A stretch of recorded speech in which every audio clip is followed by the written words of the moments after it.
What's up guys? So for today's video, samahan nyo naman po akong gumawa ng ating napakasarap na dahon ng papaya. Ginataan dahon ng papaya, napakasarap po niyan, napaka-healthy. Yun nga lang po, yung sobrang pait po talaga niya. Compare sa ampalaya, mas mapait po ang dahon ng papaya, pero mas healthy po siya. Pinanlalaban po yan sa mga malaria o sa mga dengue o sa mga meron pong sakit na diabetes. So ayan po, kumuha na po tayo ng ating sili. I-flash po natin mamaya ang mga health benefits niya at kumuha na rin po tayo ng dahon ng papaya. Usually po ginagawa nila dyan is papaya juice, pero pwede din po natin itong iluto. Sa Thailand po kinakain po nila yan na sariwa.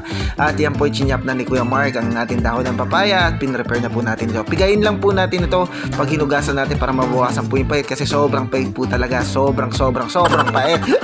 Ayan po. So bago po natin mekos-mekos ang ating ingredients ay pinrepare po natin yan. May sili, bawang, sibuyas, kamatis at may tuyo po tayo para sa panpalasa at kokomama na gata at saka asin at betchin.